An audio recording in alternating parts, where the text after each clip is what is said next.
Imagine a life-saving cancer medication that costs 1.2 lakh for a single month supply.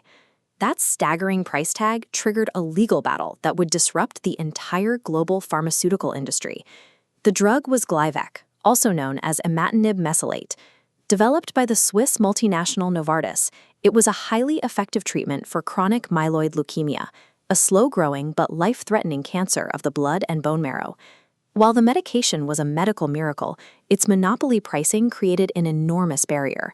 At roughly $2,600 a month in a country where the average income was a fraction of that, the drug was entirely out of reach for the vast majority of Indian patients. Patients were dying not because a treatment didn't exist, but because they couldn't afford to buy it. That massive gap between medical availability and financial accessibility set the stage for a desperate, high-stakes intervention by the Indian legal system. In 1998, Novartis filed Indian Patent Application 1602/MAS/1998 for what they called a beta-crystalline form of Glivec. They expected this filing to grant them a standard 20-year monopoly over the drug's sales in the Indian market. The Indian Patent Office reviewed the application and rejected it outright. Their examiners determined that this specific form of the drug was simply a known substance, not a genuinely new invention worthy of patent protection. Novartis escalated the conflict. They sued the Indian government, driving the battle through the legal system for over a decade, until it finally reached the nation's highest judicial authority in 2013. For multinational drug companies, losing this case meant losing their most reliable legal strategy for maintaining high medicine prices worldwide. That strategy is called evergreening. It's a practice where a pharmaceutical company makes a minor tweak to an existing drug just as its patent is about to expire, allowing them to reset the clock and claim a fresh 20-year monopoly.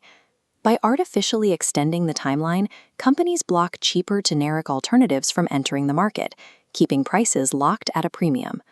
In 2005, India updated its Patent Act to comply with international trade regulations, but lawmakers specifically designed a legal shield within those rules to protect citizens from artificial monopolies. That shield is known as Section 3D. It strictly prohibits patenting minor modifications to known chemicals. Corporations must prove their updated drugs actually perform better for patients, no longer relying on minor adjustments to keep their monopolies intact. In court, Novartis argued their new beta-crystalline version of Glivec deserved a patent for improved bioavailability. Bioavailability is a metric measuring the rate and extent to which the active ingredient of a drug is absorbed into the human body. The Supreme Court rejected that standard. The justices looked at the word efficacy in Section 3D and rigidly defined it exclusively as therapeutic efficacy. To meet the standard of therapeutic efficacy, a modified drug must demonstrably cure the disease better or be significantly safer for the patient.